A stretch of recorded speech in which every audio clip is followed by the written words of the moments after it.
আসসালামু আলাইকুম everyone, welcome back to my channel. আশা করি আপনারা সবাই ভালো আছেন। আলহামদুলিল্লাহ, আমরাও ভালো আছি। আজকে একটু ইফতারি রান্না বান্না তোমাদের সাথে শেয়ার করলাম। প্রথমে খিচুড়িটা বসিয়ে রান্না করে নিছি সেটা, আর তোমাদের সাথে বসানো ওইগুলো আর শেয়ার করলাম না। রান্নার শেষে একটু টিপস ধরছি। তারপরে কালকের মতো আজকে আবার কচু শাক রান্না করে নিছি। তারপরে কড়াইতে তেল দিয়ে মাছ বোনা করব, ট্যাংরা মাছ। প্রথমে সরিষার তেল দিয়ে পেঁয়াজ, রসুন, হলুদের গুঁড়া, মরিচের গুঁড়া, ধনিয়ার গুঁড়া ভালোভাবে মশলা কষিয়ে মাছটা রান্না করব। দেখতে দেখতে মাহে রমজানের মাস চলে গেছে। পবিত্র দিনগুলো পাওয়া যাচ্ছে না, এমনি দ্রুত গতিতেই চলে যাচ্ছে। আজকে প্রায় 23 রমাদান চলে গিয়েছে। রমজানের দিনগুলো ইবাদত করার মাস, এগুলো অনেক দ্রুত গতিতে চলে যায়। আর আরেক বছর পাবো কি না আল্লাহর রহমতের দিনগুলো। আল্লাহর যদি হুকুম থাকে তে আর এক বছর পাবো, যদি না থাকে তাহলে তো আর দুনিয়াতে থাকতে পারবো না। এখন মশলাটা কষিয়ে নিয়ে একটু জুলের পানি দিছি, মশলাটা ভালোভাবে যেন তেল চিটচিটে উপরে আসে কষিয়ে।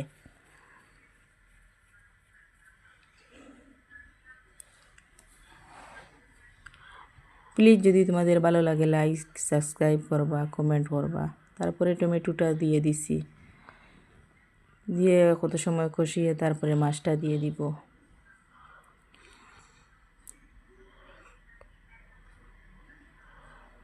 এখন ঢাকনা দিয়েও ডেকে দিচ্ছি।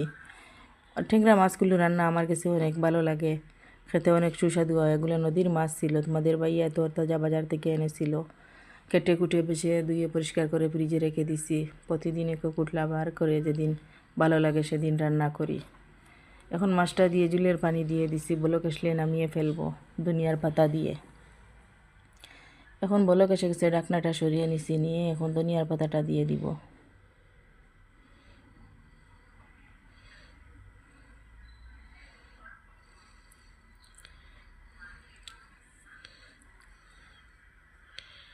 এখন আমার মাছ রান্নাটা হয়ে গেছে, নামিয়ে ফেলবো।